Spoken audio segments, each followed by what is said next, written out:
ಓಂ ಶ್ರೀ ಗಣೇಶ ಶಾರದಾ ಗುರುಭ್ಯೋ ನಮಃ. ಹರಿ ಓಂ ನಮಃ ಶಿವಾಯ. ನಮಸ್ಕಾರ. ನಾನು ಜ್ಯೋತಿಷ್ಯ ವಿದ್ಯಾರತ್ನ ಆಚಾರ್ಯ ಶ್ರೀಮತಿ ಸುಗುಣ. ಜುಲೈ ಮಾಸ 2026ರಲ್ಲಿ ಆರಂಭ ಆಗ್ತಾ ಇದೆ. 12 ರಾಶಿಗಳಿಗೆ ಗ್ರಹಗಳ ಗೋಚಾರ ಸಂಚಾರದಲ್ಲಿ ಪ್ರಭಾವ ಫಲಗಳನ್ನು ತಿಳಿಸ್ತಾ ಇದ್ದೀನಿ. ಅದಕ್ಕೂ ಮೊದಲು ಕಳೆದ ಮಾಸದಲ್ಲಿ ದೇವತಾ ಶಕ್ತಿ ನಿಮ್ಮ ಜೀವನಕ್ಕೆ ಬಂದು ಸೇರುವಂತಹ ಮಾರ್ಗದಲ್ಲಿ ಭಾಗ್ಯೋದಯ ಅನುಗ್ರಹಿಸುವಂತಹ ವಿಷಯವನ್ನು ತಿಳಿಸಿದ್ದೆ. ಈ ವಿಷಯ ಸಂಬಂಧಪಟ್ಟಂತೆ ಕೆಲವರು ನನಗೆ ಕರೆಯನ್ನು ಮಾಡಿರ್ತೀರ, ಮೆಚ್ಚುಗೆ ಮತ್ತು ಪ್ರಶಂಸೆಯ ಮಾತುಗಳನ್ನಾಡಿರ್ತೀರ. ಅಂಥವರಿಗೆ ಧನ್ಯವಾದಗಳು. ಈ ಒಂದು ಮಾಸದಲ್ಲಿಯೂ ನಿಮಗೆ ಅನುಕೂಲ ಆಗುವಂತೆ ನಿಮ್ಮ ಕುಟುಂಬದಲ್ಲಿ ಗಮನಿಸಬಹುದಾದಂತಹ ಸರ್ವದಾ ಅಭಿವೃದ್ಧಿಗೆ ಕಾರಣ ಆಗುವಂತಹ ದೇವತಾ ಶಕ್ತಿ ಹೀಗೆ ಕೆಲಸ ಮಾಡುತ್ತೆ ಅನ್ನುವಂತಹ ಅನುಭವದ ಮಾತನ್ನು ನಾನು ತಿಳಿಸ್ತಾ ಇದ್ದೀನಿ. ಉದಾಹರಣೆ ತಿಳಿಸ್ತೇನೆ. 2026 ಈ ವರ್ಷ ಆರಂಭದಲ್ಲಿ ಮೊದಲನೇ ವಾರದಲ್ಲಿ ನಾವು ತಿರುಮಲ ಕ್ಷೇತ್ರಕ್ಕೆ ದರ್ಶನಕ್ಕೆ ಹೋಗಿರ್ತೇವೆ. ಈ ದರ್ಶನಕ್ಕೆ ನಮಗೆ ನನ್ನ ಪತಿಯ ಫ್ರೆಂಡ್ ಕುಟುಂಬದವರು ಬುಕ್ ಮಾಡಿರ್ತಾರೆ. ಹೋದಂತಹ ಅಲ್ಲಿ ಮತ್ತೊಂದು ಕುಟುಂಬದವರು ಬಂದಿರ್ತಾರೆ. ಅವರ ಪರಿಚಯ ನಮಗೆ ಇರೋದಿಲ್ಲ. ಆದರೆ ಯಾರು ಕರ್ಕೊಂಡು ಹೋಗಿರ್ತಾರೆ ಅವರ ಪರಿಚಯ ಅವರು ಕರೆಸಿರ್ತಾರೆ, ಬುಕ್ ಮಾಡಿರ್ತಾರೆ. ಅಲ್ಲಿ ಅವರಿಗೆ ತಿಳಿಯುತ್ತೆ ನಾನು ಅಸ್ಟ್ರೋಲಜರ್ ಅನ್ನೋದು. ಆ 2-3 ದಿನದಲ್ಲಿ ಶ್ರೀನಿವಾಸ ಕ್ಷೇತ್ರದಲ್ಲಿ ತಿರುಮಲದಲ್ಲಿ ಶ್ರೀ ವೆಂಕಟೇಶ್ವರ ಸ್ವಾಮಿಯ ದರ್ಶನದ ನಂತರ ಹೊರಗಡೆ ಬಂದಂತಹ ನಾವೆಲ್ಲರೂ ಅಲ್ಲಿ ಒಂದು 5 ನಿಮಿಷ ಕುಳಿತಿರ್ತೇವೆ. ಆ ಕಾಲದಲ್ಲಿ ಹೊಸದಾಗಿ ನನಗೆ ಯಾವ ಕುಟುಂಬ ಪರಿಚಯ ಆಗಿರುತ್ತೆ ಅಲ್ಲಿ ಆ ಕುಟುಂಬದ ವ್ಯಕ್ತಿ ಕೇಳ್ತಾರೆ, ಭವಿಷ್ಯವನ್ನು ತಿಳಿಸ್ಬಹುದಾ ನನಗೆ ಅಂತ. ನಾನು ತಿಳಿಸ್ತೇನೆ, ಇದು ಶ್ರೀನಿವಾಸ ದೇವರು ವೆಂಕಟೇಶ್ವರ ಕ್ಷೇತ್ರ, ಇಲ್ಲಿ ದೇವರಿಗೆ ಆದ್ಯತೆಯನ್ನು ನಾವು ಕೊಡಬೇಕು, ಪ್ರಾರ್ಥನೆ ಮಾಡಿ ಎಲ್ಲ ಒಳ್ಳೆಯದೇ ಆಗುತ್ತೆ. ತಿಳಿದುಕೊಳ್ಳಲೇಬೇಕು ಅನ್ನುವ ಇಚ್ಛೆ ಇದ್ದರೆ ತುಮಕೂರಿಗೆ ಹೋದ ನಂತರ ನನ್ನ ಕಚೇರಿಗೆ ನೀವು ಭೇಟಿ ಕೊಡಬಹುದು ಅನ್ನೋದನ್ನು ನಾನು ತಿಳಿಸ್ತೇನೆ. ಆ ವಿಷಯವನ್ನು ನಾನು ಅಲ್ಲಿ ನಿಲ್ಲಿಸ್ತೇನೆ. ಆದರೆ ದೇವತಾ ಶಕ್ತಿಗಳಿಗೆ ಅದು ಇಷ್ಟ ಆಗಿಲ್ಲ ಅನಿಸುತ್ತೆ. ಆ ಕ್ಷೇತ್ರ ದರ್ಶನ, ದೇವರ ದರ್ಶನ ಆದ ನಂತರದಲ್ಲಿ ನಾವು ಇನ್ನೇನು 50 ನಿಮಿಷದಲ್ಲೇ ಆಗಲೇ ಹೊರಡಬೇಕಾಗಿತ್ತು. ಬೆಟ್ಟದಿಂದ ಕೆಳಗೆ ತಿರುಪತಿಗೆ ಬರಬೇಕಾಗಿತ್ತು. ಹೊರಡುವ ಕಾಲದಲ್ಲಿ ಆ ವ್ಯಕ್ತಿಯ ಹಿಂದೆ ನನಗೆ ದೃಶ್ಯ ಗೋಚಾರ ಅಂದರೆ ಕಾಣಲಿಕ್ಕೆ ಆರಂಭ ಆಗುತ್ತೆ. ಅವ್ರ ಕಾರಲ್ಲಿ ಹೊರಡುವ ಒಂದು ತಯಾರಿ, ನಾವು ನಮ್ಮ ಕಾರಲ್ಲಿ ಹೊರಡುವ ತಯಾರಿ ಇರುತ್ತೆ. ಆಗ ಆ ವ್ಯಕ್ತಿ ಹಿಂದೆ ಶಕ್ತಿಯುತವಾಗಿ ಗದೆಯನ್ನು ಹಿಡಿದು ಹನುಮಾನ್ ದೇವರು ನಾನಿದ್ದೇನೆ ತಿಳಿಸು ಅನ್ನುವಂತಹ ಆ್ಯಕ್ಷನ್ನಿಂದ ಅವರು ನನಗೆ ಮೆಸೇಜ್ ಕೊಡುವಂತೆ ಗೋಚರಿಸ್ತಾ ಇರ್ತಾರೆ, ಅಂದರೆ ಕಾಣಿಸ್ತಾ ಇರ್ತಾರೆ. ಆಗ ಆದರೂ ನಾನು ಮೌನ ಆಗ್ತೇನೆ. ಮೌನದಿಂದಲೇ ಆ ದೇವರಿಗೆ ನಮಸ್ಕರಿಸಿ ಪ್ರಾರ್ಥಿಸಿ ಸುಮ್ಮನಾಗ್ತೇನೆ. ಯಾಕೆಂದರೆ ಅನುಭವದಲ್ಲಿರುವಂಥ ವಿಷಯ ಏನು ಅಂದರೆ ಕಂಡದ್ದು, ನೋಡಿದ್ದು, ತಿಳಿದಿದ್ದು, ಅನುಭವಕ್ಕೆ ಬಂದಿದ್ದು ಎಲ್ಲವನ್ನ ನಾವು ಹೇಳಬಾರ್ದು ಅನ್ನೋದು ನನ್ನ ಅನುಭವದಲ್ಲಿರುವಂತಹ ವಿಷಯ. ಅಲ್ಲಿ ನೋಡಿ, ಆ ದೇವರು ಕಾಣಿಸಿದ್ದಾದರೂ ಯಾಕೆ, ಇದನ್ನೇ ತಿಳಿಬೇಕು ನಾವು. ನೋಡಿ, ಒಂದು ವಾಕ್ಯದಲ್ಲಿ ನೀವು ಅಲ್ಲಲ್ಲಿ ಓದಿರ್ತೀರ, ವಾಯು ಜೀವೋತ್ತಮ ಹರಿ ಸರ್ವೋತ್ತಮ. ನೋಡಿ, ಶ್ರೀಹರಿ ಶ್ರೀನಿವಾಸ ವೆಂಕಟೇಶ್ವರ ಸರ್ವೋತ್ತಮ ದೇವರು. ಅವರ ಆ ಕ್ಷೇತ್ರದಲ್ಲಿ ನಾವು ಈ ಬಗ್ಗೆ ಮಾತಾಡಬಾರ್ದು ಅಂದರೆ ಅಲ್ಲಿ ಮಾತಾಡುವಂತೆ, ತಿಳಿಯುವಂತೆ ಆ ದೇವರ ಅನುಗ್ರಹ, ಆಶೀರ್ವಾದ ಮತ್ತು ವಾಯು ಜೀವೋತ್ತಮ. ನೋಡಿ, ಆ ವಾಯುದೇವರು ಪ್ರಾಣದೇವರ ಆ ಪ್ರಭಾವ, ಆ ಶಕ್ತಿ ಅಲ್ಲಿ ನಮಗೆ ತಿಳಿಬಹುದು. ಅದಕ್ಕೆ ದೇವತೆಗಳು ಯಾವಾಗಲೂ ಬಹಳ ಉತ್ತಮ ರೀತಿಯಲ್ಲಿ ನಮಗೆ ಫಲವನ್ನು ನೀಡುತ್ತಾರೆ ಅನ್ನುವುದಕ್ಕೆ ಇದೊಂದು ನನ್ನ ಅನುಭವ. ಇಂಥ ಅನೇಕ ಅನುಭವಗಳಿದೆ. ಅಲ್ಲಿಂದ ನಾವು ಕೆಳಗೆ ಇಳಿದು ಬಂದ ನಂತರ ಅಲ್ಲಿ ಕಪಿಲ ತೀರ್ಥ ತಿರುಪತಿಯಲ್ಲಿ 2-3 ದೇವಸ್ಥಾನಗಳಿದೆ. ಅಲ್ಲಿ ಹೋಗುವಾಗ ಆ ವ್ಯಕ್ತಿಯ ಪತ್ನಿಯ ತಾಯಿ ನನಗೆ ತಿಳಿಸ್ತಾರೆ, ಅಲ್ಲಿ ಆಂಜನೇಯ ದೇವಸ್ಥಾನ, ಹನುಮಾನ್ ದೇವಸ್ಥಾನವೂ ಇದೆ. ಅಲ್ಲಿ ಹೋದ ತಕ್ಷಣ ತಿಳಿಸ್ತಾರೆ, ಈ ದೇವರು ನಮ್ಮ ಮನೆ ದೇವರು ಅನ್ನೋದನ್ನು ತಿಳಿಸ್ತಾರೆ. ಆಗ ನನಗೆ ತಿಳಿಯುತ್ತೆ, ಹನುಮಾನ್ ದೇವರು ಇವರ ಮನೆ ದೇವರು.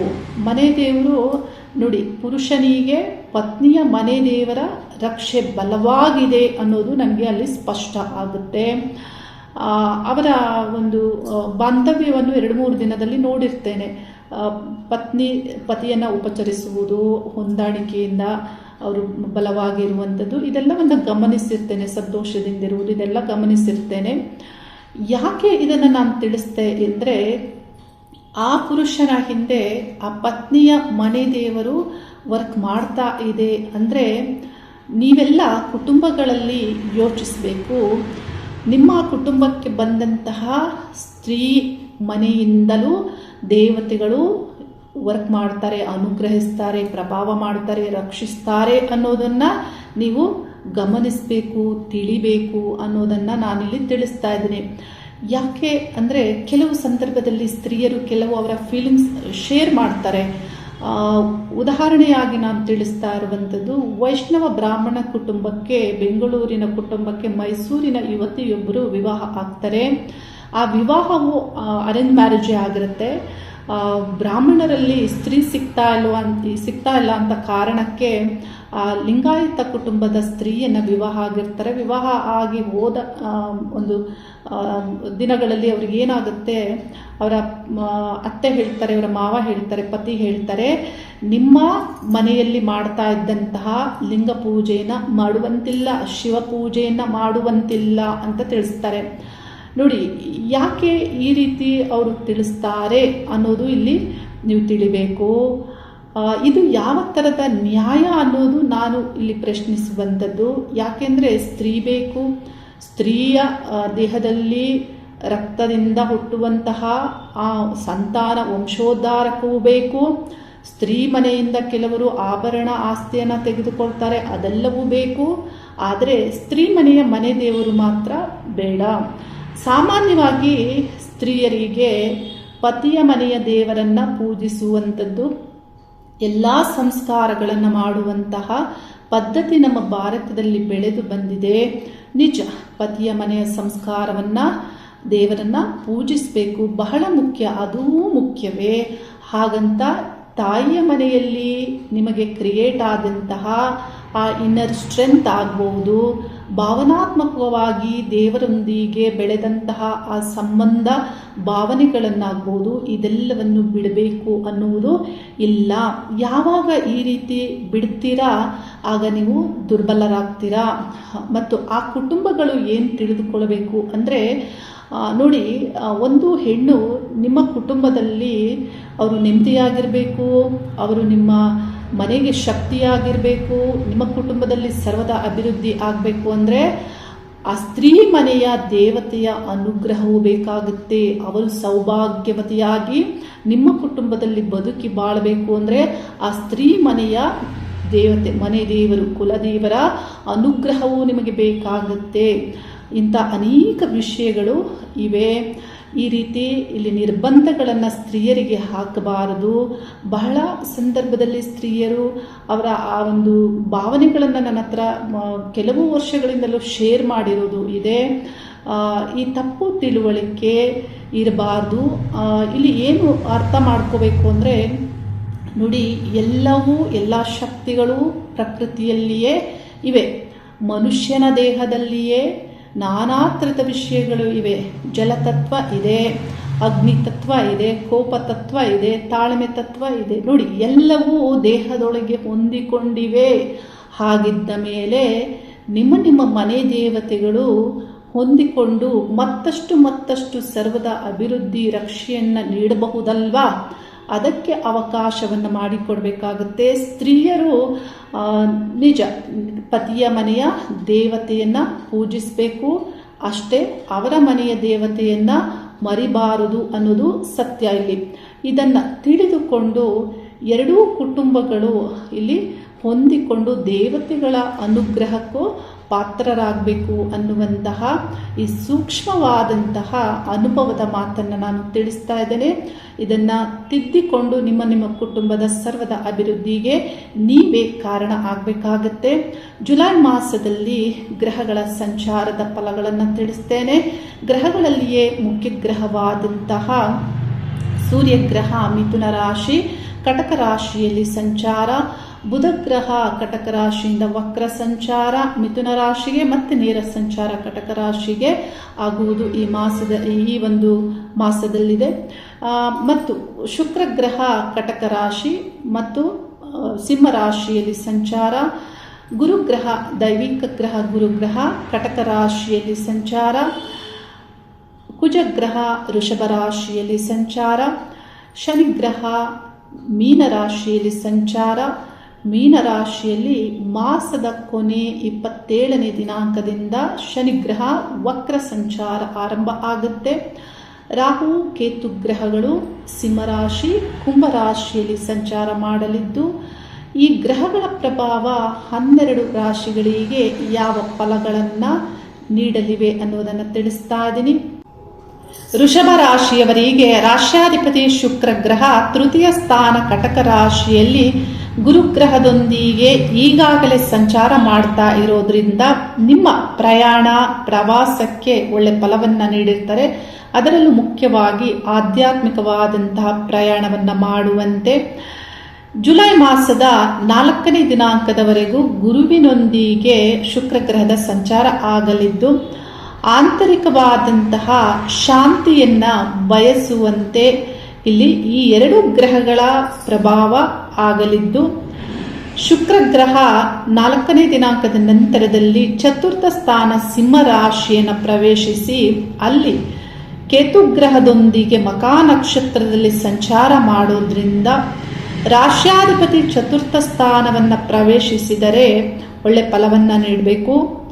ಆದರೆ ಆ ಸ್ಥಾನದಲ್ಲಿ ಕೇತುಗ್ರಹ ಸಂಚಾರವು ಆಗ್ತಾ ಇರೋದ್ರಿಂದ ಮನೆ, ಭೂಮಿ, ಆಸ್ತಿ, ವಾಹನ ಎಲ್ಲ ಅನುಕೂಲಗಳು ಇದ್ದರೂ ಯಾಕೋ ಏನು ತೃಪ್ತಿ ಇಲ್ಲ, ಆಂತರಿಕವಾಗಿ ತೃಪ್ತಿ ಇಲ್ಲದಂತೆ ನಿಮಗೆ ಅಸಮಾಧಾನ ಇರುವಂತೆ ಈ ಗ್ರಹಗಳ ಪ್ರಭಾವ ಈ ಮಾಸದಲ್ಲಿ ಆಗಲಿದೆ. ತೃತೀಯ ಸ್ಥಾನದಲ್ಲಿ ಗುರುಗ್ರಹವು ಆಂತರಿಕ ಶಾಂತಿಯನ್ನ ಪ್ರಭಾವ ಮಾಡ್ತಾರೆ. ನಿಮ್ಮ ರಾಶಿಯಲ್ಲಿ ಕುಜಗ್ರಹದ ಸಂಚಾರ ಈ ಮಾಸದಲ್ಲಿ ಆಗ್ತಾ ಇರೋದ್ರಿಂದ ನಿಮ್ಮ ವ್ಯಕ್ತಿತ್ವದ ಮೇಲೆಯೂ ಕುಜ ಪ್ರಭಾವವು ಆಗಲಿದೆ. ಯಾವ ರೀತಿ ಅಂದರೆ ವೃಷಭ ರಾಶಿಯವರು ಬಹಳ ಫ್ಯಾಷನ್ ಆಗಿ ಇರುವಂತೆ, ಅದನ್ನು ಇಷ್ಟಪಡುವಂತೆಯೂ ಇರ್ತೀರಾ. ಈ ಒಂದು ನಿಮ್ಮ ಸ್ವಭಾವಕ್ಕೆ ಇಲ್ಲಿ ಎನರ್ಜಿ ಗ್ರಹದ ಪ್ರಭಾವವು ಆಗೋದ್ರಿಂದ ಬಹಳ ಬೋಲ್ಡ್ ಆಗಿ ಇರುವಂತೆ, ವರ್ತಿಸುವಂತೆ, ನಡತೆಯು ಇರುವಂತೆ ಆಗಲಿದೆ. ಇತರರೊಂದಿಗೆ ಆರ್ಗ್ಯುಮೆಂಟ್ಸ್ ಮಾಡುವಂತೆ, ಸ್ವತಂತ್ರ ನಿರ್ಧಾರವನ್ನು ತೆಗೆದುಕೊಳ್ಳುವಂತೆಯೂ, ಗಂಭೀರವಾಗಿ ಇರುವಂತೆಯೂ ಇಲ್ಲಿ ಕುಜ ಪ್ರಭಾವ ನಿಮ್ಮ ಮೇಲೆ ಆಗಲಿದೆ ಈ ಮಾಸದಲ್ಲಿ.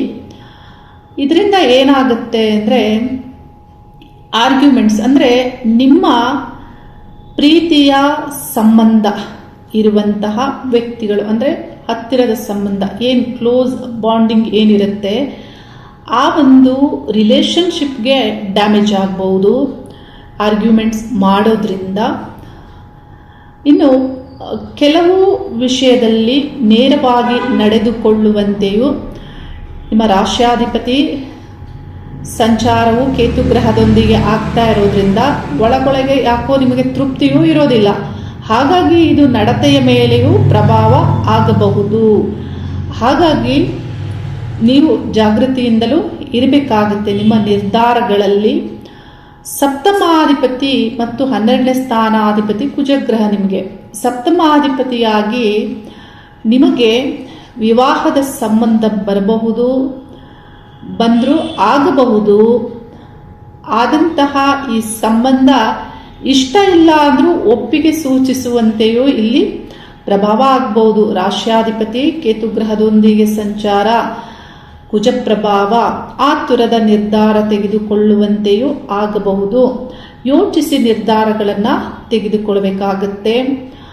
ಇನ್ನು ನಿಮ್ಮ ಕೆಲಸ ಕಾರ್ಯಗಳಲ್ಲಿ ಶುಕ್ರ ಗ್ರಹ ರಾಶ್ಯಾಧಿಪತಿಯಾಗಿ ನಿಮ್ಮ ಕರ್ಮಸ್ಥಾನವನ್ನು ವೀಕ್ಷಿಸ್ತಾರೆ.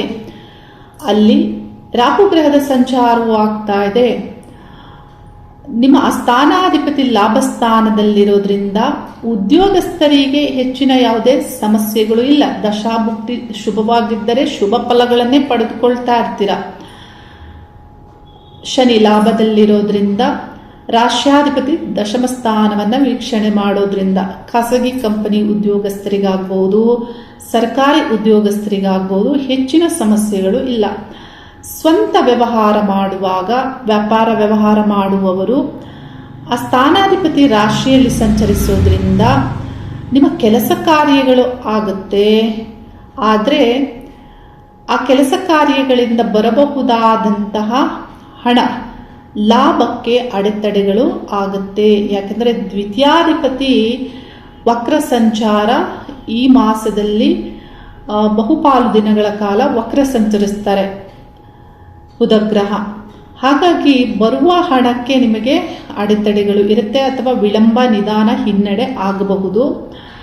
ಇನ್ವೆಸ್ಟ್ಮೆಂಟ್ ಅಂತ ಬಂದಾಗ ನೀವು ಬಂಡವಾಳ ಹೂಡಿಕೆ ಮಾಡುವವರಾಗಿದ್ದರೆ, ಸ್ವಂತ ವ್ಯವಹಾರ ಮಾಡುವವರಾಗಿದ್ದರೂ ಪಂಚಮಾಧಿಪತಿ ಬುಧ ವಕ್ರ ಆಗಿರೋದ್ರಿಂದ ರಿಸ್ಕಿ ಇನ್ವೆಸ್ಟ್ಮೆಂಟ್ ಅನ್ನ ತೆಗೆದುಕೊಳ್ಬಾರ್ದು, ಮಾಡಬಾರ್ದು. ಆ ರಿಸ್ಕನ್ನು ತೆಗೆದುಕೊಳ್ಬಾರ್ದು. ದಶಾಭುಕ್ತಿಗಳನ್ನು ಪರಿಶೀಲಿಸಬೇಕಾಗುತ್ತೆ. ಇನ್ನು ಮಕ್ಕಳ ಸಂಬಂಧಪಟ್ಟಂತೆ ಮತ್ತು ನಿಮ್ಮ ವಿದ್ಯಾಭ್ಯಾಸ ಸಂಬಂಧಪಟ್ಟಂತೆಯೂ ಬುಧ ವಕ್ರ ಇರೋದ್ರಿಂದ ನಿಮಗೆ ಸ್ವಲ್ಪ ಮಟ್ಟಿಗೆ ಹಿನ್ನಡೆ ಆಗುತ್ತೆ. ವಿದ್ಯಾರ್ಥಿಗಳಿಗೆ ಹಾರ್ಡ್ ವರ್ಕ್ ಮಾಡಬೇಕಾಗುತ್ತೆ. ಬುಧಗ್ರಹ ಈ ಮಾಸದ ಕೊನೆಯಲ್ಲಿ ನೇರ ಸಂಚಾರ ಆರಂಭಿಸ್ತಾರೆ. ಮಾತನಾಡುವಾಗ ವಕ್ರ ಬುಧಗ್ರಹ ಮತ್ತು ಸೂರ್ಯಗ್ರಹದ ಸಂಚಾರವೂ ಆಗೋದ್ರಿಂದ ನಿಮ್ಮ ವಾಕ್ ಸ್ಥಾನದಲ್ಲಿ ಮಾತಾಡುವಾಗಲೂ ಜಾಗೃತಿಯಿಂದ ಮಾತಾಡಬೇಕಾಗುತ್ತೆ. ಈ ರೀತಿ ಈ ಗ್ರಹಗಳ ಗೋಚಾರ ಪ್ರಭಾವ ಈ ಮಾಸದಲ್ಲಿ ಇದೆ. ನಿಮ್ಮ ಎಲ್ಲ ವಿಷಯಗಳನ್ನು ಸರಿಯಾಗಿ ತಿಳಿದುಕೊಂಡು ಅವುಗಳಿಗೆ ಸರಿಯಾಗಿ ಪರಿಹಾರಗಳನ್ನು ಮಾಡಿಕೊಂಡು ಮುಂದುವರಿಬೇಕಾಗುತ್ತೆ.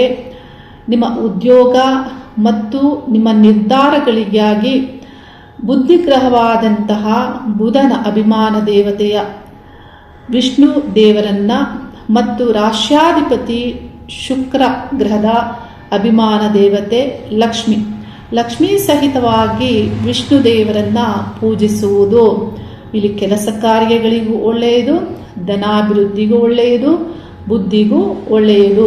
ಬುಧ ಇಲ್ಲಿ ನಿಮಗೆ ಸರಿಯಾಗಿ ಫಲವನ್ನು ನೀಡಬೇಕು. ಮತ್ತು ಕುಜಗ್ರಹ ರಾಶಿಯಲ್ಲಿ ಸಂಚರಿಸ್ತಾ ಇರೋದ್ರಿಂದ ಕುಜಗ್ರಹ 12ನೇ ಅಧಿಪತಿ. ಹಾಗಾಗಿ ಏನಾದರೂ ನಿಮ್ಮ ಆರೋಗ್ಯಕ್ಕೂ ಸಮಸ್ಯೆಗಳು ಆಗ್ಬೋದು. ಯಾವ ರೀತಿ ಸಮಸ್ಯೆಗಳು? ವಿಪರೀತ ಸ್ಟ್ರೆಸ್ಗೆ ಒಳಗಾಗುವುದು, ವಿಪರೀತವಾದಂತಹ ಆತುರದ ನಿರ್ಧಾರಗಳಿಗೆ ಒಳಗಾಗುವುದು, ಅಥವಾ ಸಣ್ಣ ಪುಟ್ಟ ಗಾಯಗಳು ಆಗ್ಬೋದು. ರಕ್ತಕ್ಕೆ ಕಾರಕ ಗ್ರಹ ಕುಜಗ್ರಹವೂ ಆಗಿರೋದ್ರಿಂದ ಏನಾದರೂ ಗಾಯ ಆಗಬೇಕು ಅಂದರೆ ಅದಕ್ಕೆ ಕುಜಗ್ರಹವೇ ಕಾರಕ ಗ್ರಹವೂ ಆಗಿರೋದ್ರಿಂದ ಈ ಪ್ರಭಾವಕ್ಕೆ ಇದು ಕಡಿಮೆ ಆಗಬೇಕು ಅಂದರೆ ನಿಮ್ಮ ಮನೆಯಲ್ಲಿ ಶ್ರೀ ಸುಬ್ರಹ್ಮಣ್ಯ ದೇವರ ವಿಗ್ರಹ ಫೋಟೋ ಇದ್ದರೆ ಕೆಂಪು ಹೂವನ್ನು ನಿತ್ಯ ಅರ್ಪಣೆ ಮಾಡಿ ಪ್ರಾರ್ಥಿಸಿ, ಒಳ್ಳೆಯದೇ ಆಗುತ್ತೆ. ಪ್ರಯಾಣದಲ್ಲಿ ಜಾಗೃತಿಯನ್ನು ತೆಗೆದುಕೊಳ್ಳಿ. ಚತುರ್ಥ ಸ್ಥಾನದಲ್ಲಿ ನಿಮ್ಮ ರಾಶ್ಯಾಧಿಪತಿ ಕೇತುಗ್ರಹ ರಾಹುಗ್ರಹದ ಸಂಬಂಧವನ್ನು ಪಡೆದಿರುವುದರಿಂದ ಮತ್ತು ನಿಮ್ಮ ರಾಶಿಯಿಂದ ಚತುರ್ಥ ಸ್ಥಾನವನ್ನು ಕುಜ ವೀಕ್ಷಣೆ ಮಾಡೋದ್ರಿಂದ ಪ್ರಯಾಣ, ವಾಹನ ಸಂಚಾರ ಇದರಲ್ಲೆಲ್ಲ ಎಕ್ಸ್ಟ್ರಾ ಕೇರನ್ನು ತೆಗೆದುಕೊಳ್ಳೋದ್ರಿಂದ ಹೆಚ್ಚಿನ ಯಾವುದೇ ಸಮಸ್ಯೆಗಳು ಆಗೋದಿಲ್ಲ. ದಶಾಭುಕ್ತಿಯ ಸಂಬಂಧಪಟ್ಟಂತೆ ಭುಕ್ತಿಗ್ರಹದ ಅಭಿಮಾನ ದೇವತೆಯನ್ನು ಪೂಜಿಸಿ. ಭುಕ್ತಿಗ್ರಹ ನಿಮಗೆ ಒಳ್ಳೆ ಫಲವನ್ನು ನೀಡೋದಾಗಿರುತ್ತೆ. ಮತ್ತು ಅಶುಭ ಆಗಿದ್ದರೆ ಪರಿಹಾರವೂ ಆಗುತ್ತೆ. ಇಷ್ಟ ದೇವತಾ ಪ್ರಾರ್ಥನೆಯನ್ನು ಮಾಡಿ ಒಳ್ಳೆಯದೇ ಆಗುತ್ತೆ. ನಿಮ್ಮ ಕರ್ಮ ಸ್ಥಾನಾಧಿಪತಿ ಲಾಭ ಸ್ಥಾನದಲ್ಲಿ ಸಂಚರಿಸುವಾಗ ಶನಿ ಒಳ್ಳೆ ಫಲವನ್ನೇ ನೀಡ್ತಾರೆ. ಆದರೆ ಇತರ ಗ್ರಹಗಳ ಸಂಚಾರ, ಶುಕ್ರನ ಸಂಚಾರ ಇಲ್ಲಿ ಕೇತು ಗ್ರಹದೊಂದಿಗಿದೆ. ಈ ಮಾಸ ಅಲ್ಲದೆ ನೆಕ್ಸ್ಟ್ ಮಂತಲ್ಲಿಯೂ ಶುಕ್ರ ಗ್ರಹ ನೀಚ ಸ್ಥಾನವನ್ನು ಪ್ರವೇಶ ಮಾಡೋದ್ರಿಂದ, ಅಲ್ಲಿ ಶುಕ್ರ ಬಲಹೀನಗೊಳ್ಳೋದ್ರಿಂದ, ಅಶುಭ ಫಲಗಳು ದೊರೆಯೋದ್ರಿಂದ ಈಗಿನಿಂದಲೇ ಲಕ್ಷ್ಮೀ ಅಷ್ಟೋತ್ತರವನ್ನು ಪಠನೆ ಮಾಡಿ, ವಿಷ್ಣು ಅಷ್ಟೋತ್ತರವನ್ನು ಪಠನೆ ಮಾಡಿ ಒಳ್ಳೆಯದೇ ಆಗುತ್ತೆ.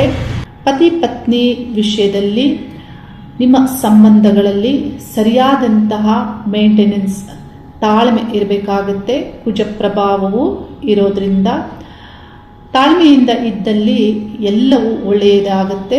ಶುಭವಾಗಲಿ. ಹರಿ ಓಂ ನಮಃ ಶಿವಾಯ.